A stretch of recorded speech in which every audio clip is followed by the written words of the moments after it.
I'm going in now, say, John, and the reason why. All right, with that addition, are there any other changes to the agenda? One change at item number 21, to add the closure of South 10th between University and Tyler. So 21. So that item 21 should read, request permission to close Tyler Avenue between 9th Street and 10th Street to repair a storm drain, and close South 10th between University and Tyler. And close 10th between University and Tyler? Yes, sir.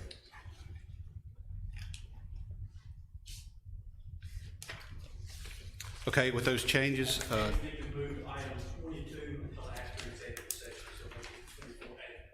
all right, so item 24A will be after executive session, in which will be consider a bid received for jointly owned property at the corner of South Lamar Boulevard and Elliott Drive. Okay, any other changes or additions? Hearing none, I'll entertain a motion to accept the agenda. I move we accept the agenda. Second. Motion is second. All in favor? Aye. Any opposed? Mayor, I need technical help. Okay, Mike, we need some help with the computer. Go ahead. All right, with my report, as you can see, the mayor is not here tonight. She is attending the funeral of Trooper John Harris, who was tragically killed in the line of duty last week. At this time, I'd ask for a moment of silence for John and the Harris family. I'm so sorry.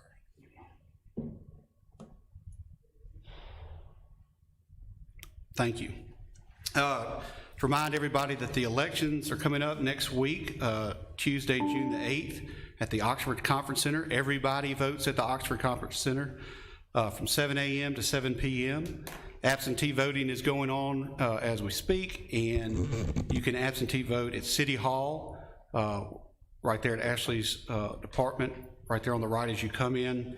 That will be available until noon on Saturday at 12 a.m. So if you need to vote absentee, that is available. The mayor and department heads have met on the budget, done the first round of budgeting, so that is already done. We'll start budget sessions after July when the new board is put in place. And again, we want to congratulate the Ole Miss women's golf on winning the 2021 national championship. I think it was a pretty impromptu celebration up at the square, but it was a lot of fun. Hopefully that is, we don't have to wait another 59 years to do that on the square. So way to go, Ole Miss golf. And with that, that's the report. Number 4 is authorize the approved minutes of the regular meeting from May 18th, 2021. Move we approve the minutes. Have a second? Second. All in favor? Aye. Any opposed? Authorize the approve of all accounts for the city departments. Move we pay the bills. Second. All in favor? Aye. Any opposed? Consider the consent agenda with the addition. Second. All in favor? Aye. Any opposed? We're going to adopt a proclamation for the 246th birthday of the Army, and I've asked Alderman Antonell to read that since this may be the last proclamation she gets to read. So, This is a proclamation celebrating the birthday of the United States Army. Whereas on June 14, 1775, the Second Continental Congress established a Continental Army to secure the common defense of the original 13 colonies during the War for Independence.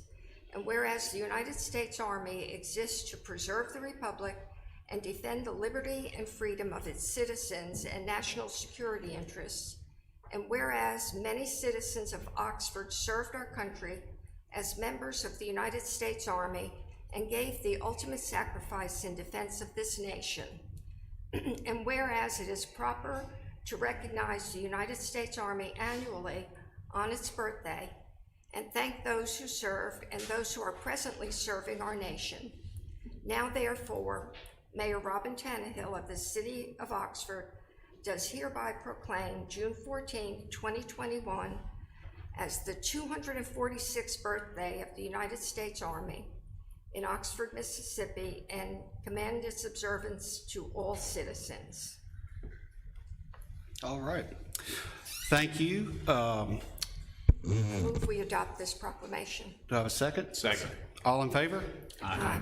Finally got that right.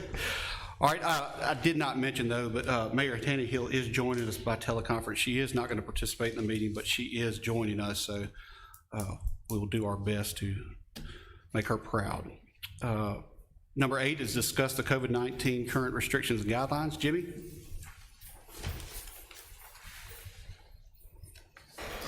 You got the chart with the new numbers and everything, and I'll just go through them real quick.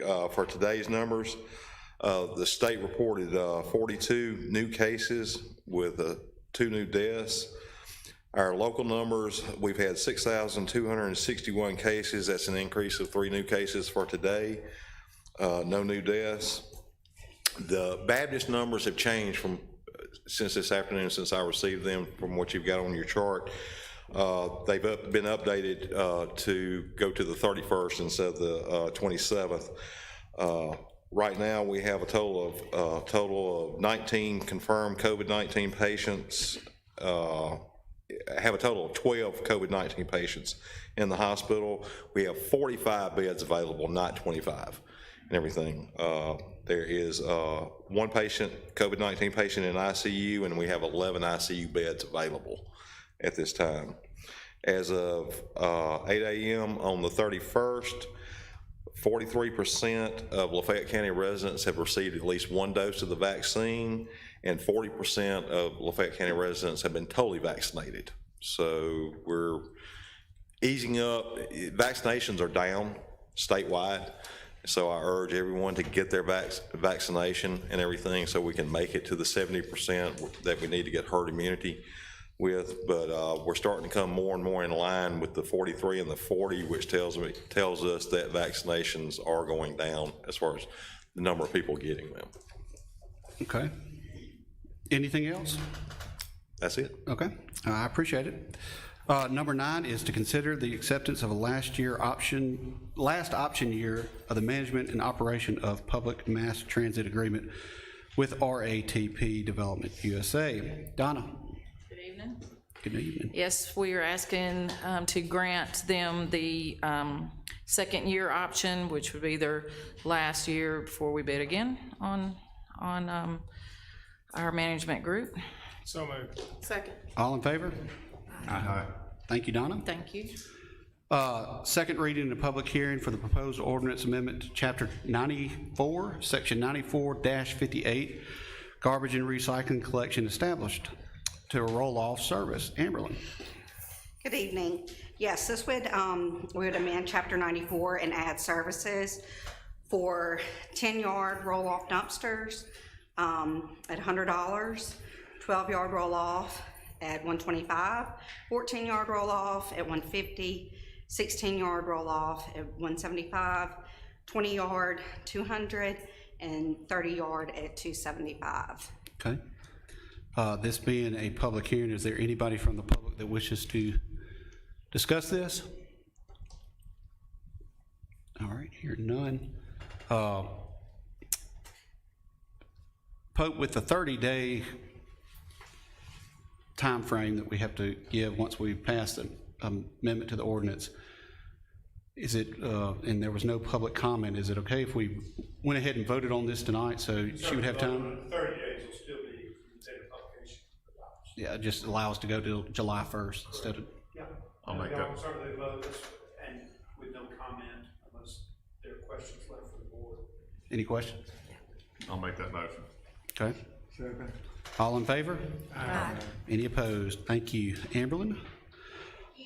First reading of a proposed ordinance amending Section 66 to add rentals for shared space facilities for property on East Jackson Avenue. Ben? Good evening. As we've previously discussed, establishing a process for shared space to be able to use or to create more permanent options for outdoor dining as we're moving ahead with the East Jackson Avenue project. So this ordinance would establish the process for seeking a shared space permit, and then additionally it references the design guidelines for the shared space that we will house on our website. I think most of you have seen this booklet. We've made a few slight changes based on our previous conversations, but this also emphasizes the process for which you would go through. I think most importantly, even before we can move ahead, a license, a revocable license would be required. As part of this process, we would then take a look at the design to ensure compatibility, and so we would bring all of that to you as part of that revocable license request. Nonetheless, this kind of emphasizes the process that we go through, and then it talks about the elements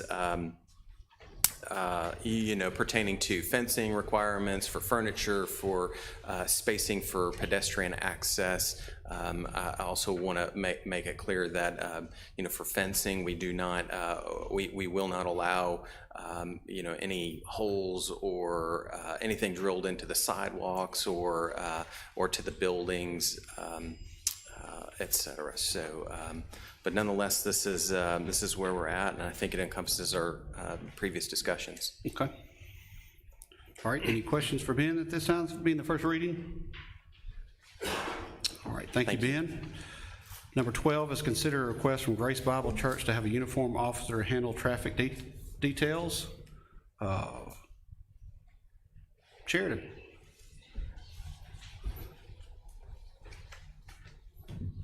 Yes, sir. We're going to request permission to have uniform officer work traffic detail for Grace Bible Church, overtime detail. It's just like the other ones. Just like, yeah. Yes, sir. So moved. Second. All in favor? Aye. Any opposed?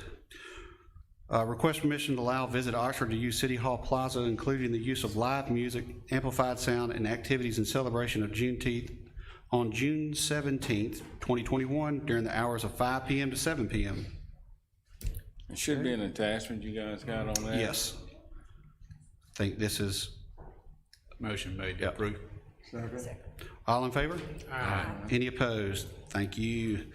Request permission to apply for the CIT grant, the Crisis Intervention Team Program grant.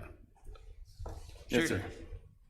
Same thing, I think all y'all know we're going to the crisis intervention groups, and this is a grant that they came, so I think something we probably need to allow them to apply for it. I move that we grant permission to apply. Second. All in favor? Aye. Any opposed? Thank you. All right, Brianna, consider a request for a revocable license to the Pregnancy Center for sign improvements within the right-of-way on County Road 101, also known as North Lamar. Yes. Brianna. Hi, thank you.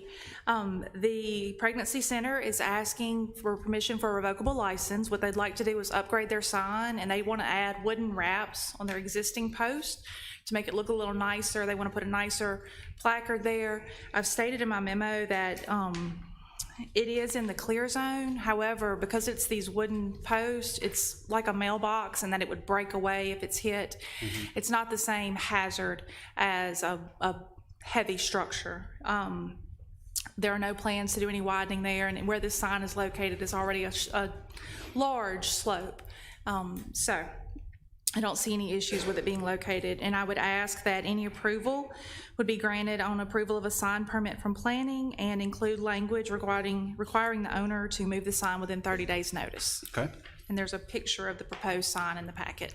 All right, do I have a motion to that effect? Motion made. Second. All in favor? Aye. Any opposed? Thank you. When are they expecting this? 9 months.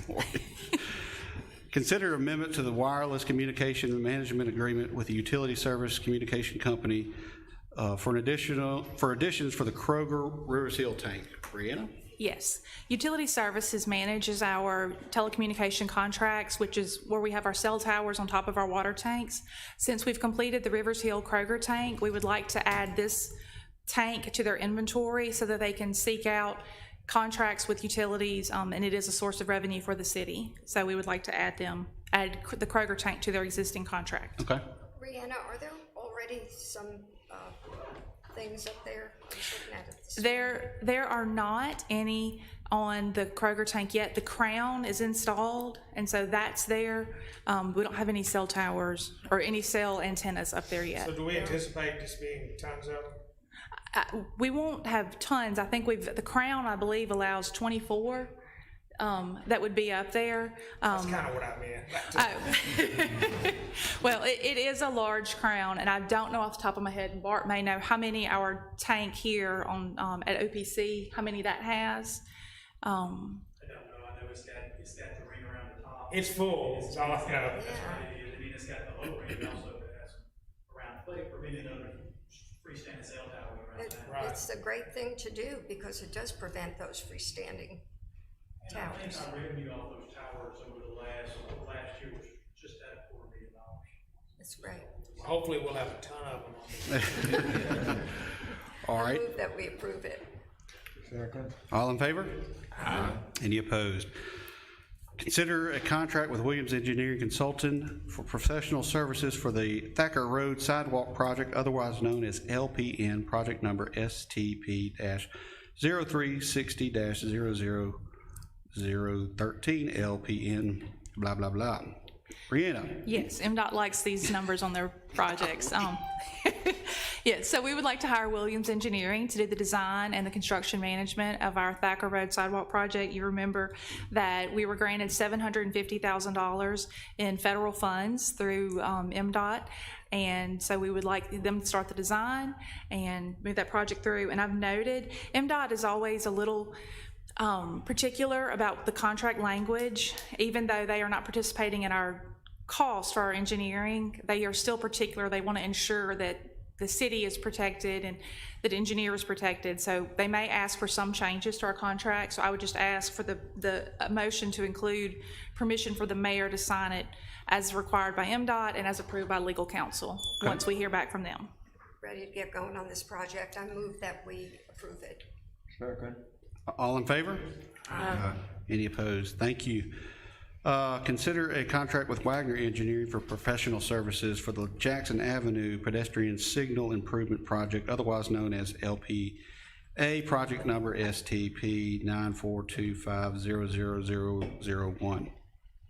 Yes, we would like to hire Wagner Engineering for this project. Again, we received $350,000 in federal funds, and this project's going to upgrade our software and our existing signals. It's going to add pedestrian heads to the ones that we don't already have the pedestrian signals, and it'll be between Gertrude and Rebel Drive. We're also going to try, if there are funds available, to get a crosswalk in at College Hill that'll connect that bike path from College Hill Road and come up there. We've got a location that we can do it. We've just got to work within our funds that are available. But we'd like to hire Wagner Engineering. They're very familiar with Jackson Avenue and our long-term plans for that route. Sounds good. Yeah, I move we approve. Got a motion and a second. All in favor? Aye. Any opposed? Thank you. First reading and proposed ordinance amendment to Chapter 98, Article 7, Section 153 regarding street trenches and right-of-ways management, including a discussion of the policy for overhead and underground conversions. Brianna. Yes, we discussed our policy at the May 24th work session. This ordinance brings the revisions that would be necessary if the board chooses to adopt that policy. And I've included in my memo a lot of the language about the policy, and we can discuss that as well tonight. The ordinance revision itself is simply to add language that says aerial would be allowed if it's in compliance with the current version of the overhead underground conversion bank policy, and then I also changed one reference to the Director of Public Works to City Engineer. So the ordinance change is actually pretty simple. It's the policy where the real meat is, and so that's something that we can discuss again tonight as you would like. I know last time, there were issues with the iPads and making sure that everybody could see the materials, so. Do you want to, since the public probably wasn't at the work session, do you want to kind of give us an overall synopsis of it? Yes, I will. So last June, the board made changes to formally recognize what had been policy for many years since we had started our permit requirements of not allowing aerial installations in the city limits. And that was the policy, that was the direction that the board had given and had been in place for a number of years. It also was, as we were undergrounding, the board had made it clear for many years that that was the desire. So in June, we formalized that, or you formalized that with an ordinance change. However, since that time, we've had Max South and AT&T contact us with the demand for fiber, and I guess particularly with the last year with everybody being at home for high-speed internet. They've asked for permission to overlash onto the existing cables. And overlashing is when they attach a new wire to an existing wire and they just tie it onto that existing line. So they've asked for permission to overlash onto their existing lines. So we created a policy that would allow them to do that. We consider it kind of like a bank system in that in order for them to overlash, they also have to take existing lines underground. So they will be overlashing onto new lines, but at the same time they're doing that, in order to do that, they have to also be taking lines underground. And so we have it set up on a ratio, a 2-to-1 ratio, so that for every 2 feet of fiber that they overlash, they take 1 foot underground. And that does mean that they are getting twice as much overlashing on existing lines as is going underground. However, we feel like this policy allows us to work with the utilities to better focus our efforts so that we can take all utilities underground in the same areas, so that we have a University Avenue project where everything is underground versus what we have on the square where the city went underground, but AT&T and Max South chose to remain aerial. So this way we'll work with them, we'll provide our 4-year plan. Rob will let them know, here are the areas we're looking to go underground, and that way they can work together with utilities to say, we see that you want to do this work on South Lamar. Let's plan. That was one we were already looking at. We've got a lot of maintenance issues over there. We have a lot of problems. We agree, and we'd like to go underground as well. We'll ask them, tell them where we're going to work and ask them, and then they will choose where they're going to go. But in order to get the overlashing, they are going to have to go underground. So that's the 2-to-1 ratio that we're talking about. We do think that that will allow us to get some of these lines off the right-of-way, get the poles out, which I've talked about being a threat. Rob has talked about the maintenance issues. We get call-outs in the middle of the night when a pole is hit, all of those things. And then also it's in line with our Vision 2037 plan about building to the right-of-way, building dense, being vertical. There's a lot of benefits, and it complies with all of your stated standards. The one thing that would allow them to get going, to get initially moving, is that our policy would allow a negative 5,000 feet balance to begin with. So that means on day 1 of this policy, AT&T could come in and say, okay, we want to overlash 5,000 feet, and we're going to allow them to get started on that, because on day 1, we've got areas now that they could go underground, but on day 1, we may not have the plan worked out where they go with us. And so we want to allow them some benefit to be able to go ahead and get started rather than having to immediately go underground, because underground is a cost, the same as it's a cost for us, and the board is committed. We recognize the value that comes with that cost, and we believe they will too, but we want to allow them to get started. So we cap it at 5,000 feet, so they can't come in there and say, yes, we promise to do all of these things, overlash everything in the city, and then disappear, which we don't think would happen, but we just have this little safety measure in there. We also have in here that before they can participate in the policy, they have to remove all of the dead lines that are existing. We know that there are lines that are, they're just no longer in service, they're out of order, but they're still there. How do we know it's there? Well, some of it is when we talk with them and they say, well, no, that line's not actually there, but they're required to do audits. And so Rob is working with them now to get an updated audit. Part of our poll use agreement. What happens if we end up with two or 3 lines left and nobody says it's theirs? We take them down. Okay. I like Pope's answer. And there are poles, there's no reason. There may be some ancient company that had them up there. Yeah. Okay. The other part of this that's important is that this is only available for existing lines. So this is going to be available for Max South and AT&T. There are existing aerial providers. C-Spire, when they came into town, they've always been underground.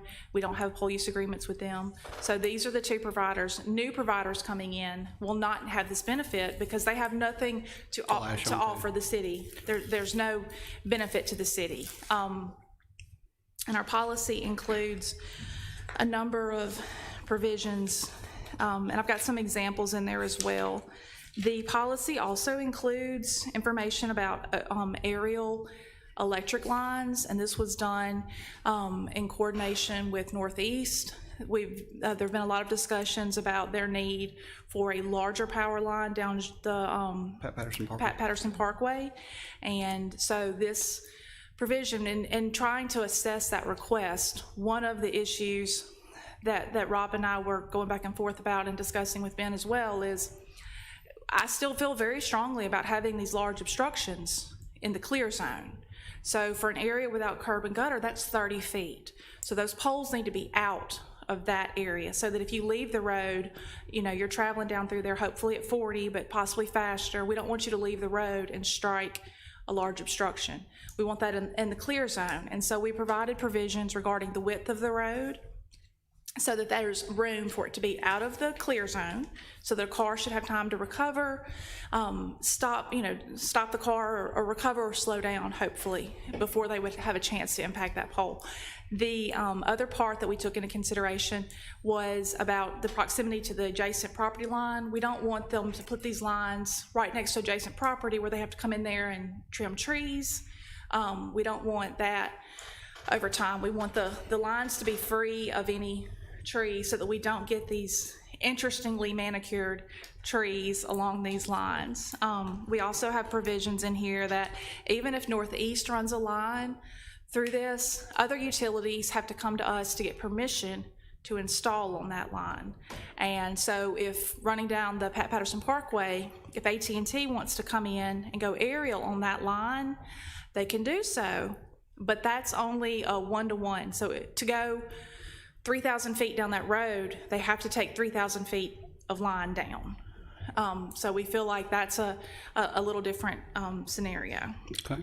And in our work session, the last thing is we discussed that if a utility installs an overhead line without permission, then their account will be debited 2 times the amount of that installation. So if they work without a permit, then if they installed 2,000 feet, their account gets debited 4,000 because they did so without a permit. We want to emphasize that we've got this policy, we're going to work with you, but we don't want people out there with no disincentive to seek a permit. Okay. So. All right. Thank you. And hopefully that was any questions from the board? Yeah, I have a question. I have an enforcement question.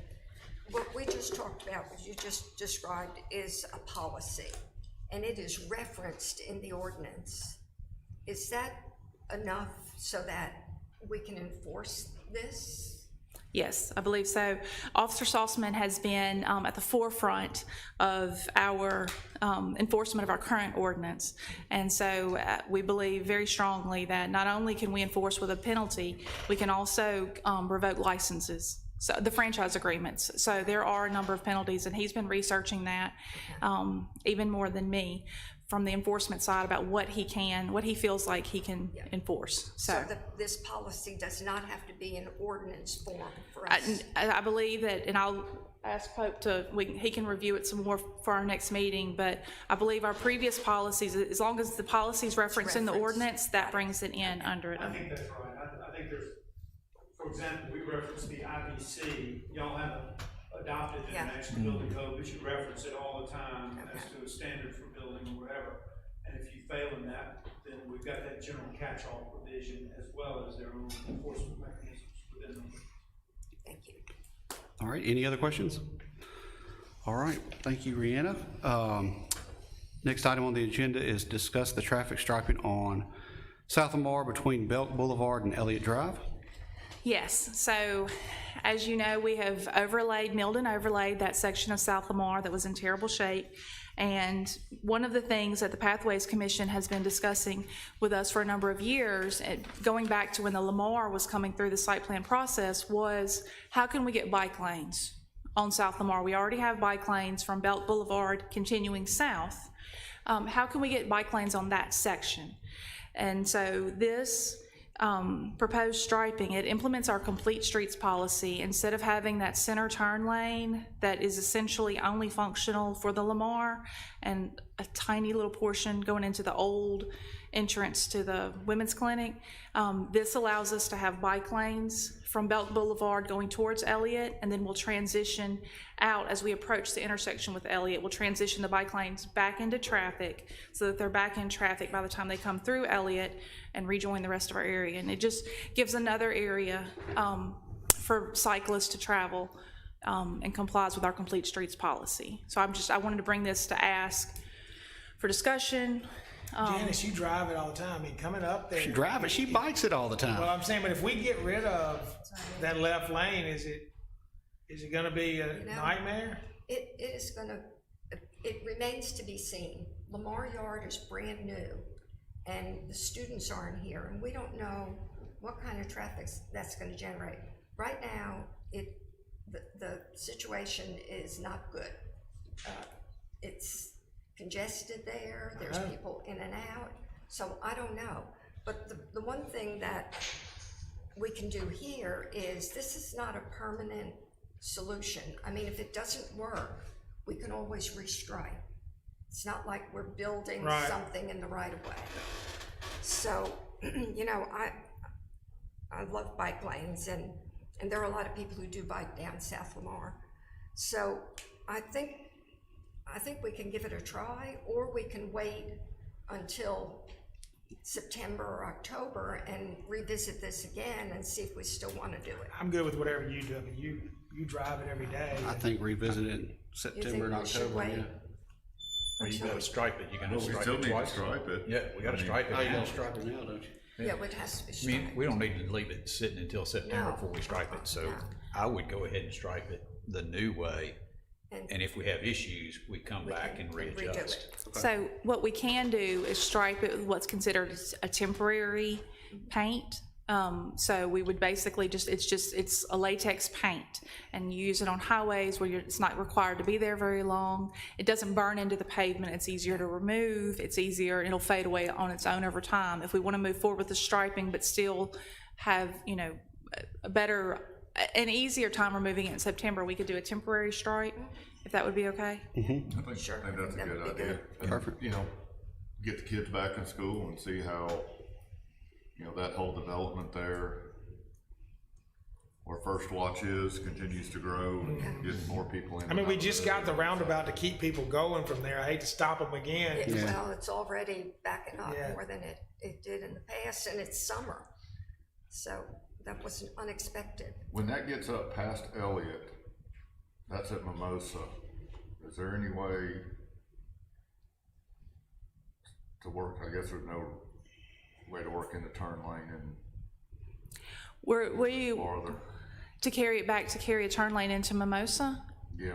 Look, we can look at that and see if it would fit, if there's enough space. We just want to make sure there wasn't a conflict between people making left turns onto Elliott and people trying to make the left into Mimosa, but we could look at that and see if it'll fit. That way you could get, if people are turning into South Lamar Yard or Mimosa or the Hamlet or back part of Province Park, you give them a left-hand turn there and not stop your northbound traffic. Yeah. And Rihanna, I know we just took that light down. I knew we should have waited. It was an awful light. I mean, it was just hanging from a string. It was. But we need to keep an eye on that area. Okay. Because we may need to put a light back. With a turn signal, you never know. I don't know. Well, just the whole intersection there needs attention and study. It does, and we have received calls from some residents in that area about the light. We've asked about if they could go down Jeff Davis and come in the other roundabout, if that seemed to be any better. But this plan does leave that left turn option. It leaves the left turn at Elliott so that if it's signalized in the future, it would not require a restriping of that intersection. And it does still give those users a space to go and wait to make a left turn. I feel like we've got a lot of traffic that's being pushed onto South Lamar from all of the construction, and I know that the area is growing, but I do think that there's just a push now, especially with all of the work they have and the barricades and things, so. And on Highway 7. Eventually, when Highway 7 gets 4-laned, during construction, all that traffic is gonna be on South Lamar. It's possible, although typically when MDOT does a 4-lane project, they will work the new lanes, leave traffic as is, work the new lanes, then shift traffic over, rework the old lanes. Yeah, I guess with 4 lanes. So, and I haven't studied the plans to see, but that's typically how they do it, so that they can keep traffic moving, and hopefully they'll be completely out of the way of traffic. But All right. I think you got your marching orders on that. So number 21, will request permission to close Tyler Avenue between 9th Street and 10th Street to repair a storm drain, and to close South 10th Street from University to Tyler. yes, and I apologize for the late update this afternoon on that request. We need to line a storm drain on Tyler, right there in front of the Presbyterian Church, and to do so, our contractors informed us that he needs to be able to set up on 10th Street in that area there, so that's the reason that I've amended the item to add the request to close 10th Street. So we'd like to close it for a day. I spoke to the Methodist Church this afternoon. They don't have any funerals. The request is to do this work on Thursday, June 3rd. In the event it rains, I would ask permission to be able to coordinate with the chief and the churches for an alternate date.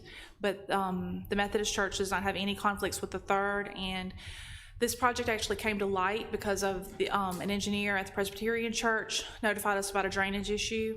And so we've coordinated with him as well for the Presbyterian Church, and he says there are no conflicts with this date for the church. We would, of course, let the churches know, and there's one residence on Tyler that we would let know. Okay. Move we allow. Second. All in favor? Aye. Any opposed? Number 22 is moved to 24A, so 23 is the first reading of proposed ordinance amending chapter 118, section 10 and 21, and adding section 33, a designated downtown pickup location for vehicle for hire. Bart. And y'all have discussed this previously at a work session when we were talking about how we can implement the Safe Ride Home initiative. What the ordinance amendment does is it requires all vehicles for hire to use designated pickup and drop-off locations between the hours of 7 p.m. and 3 a.m. 7 days a week.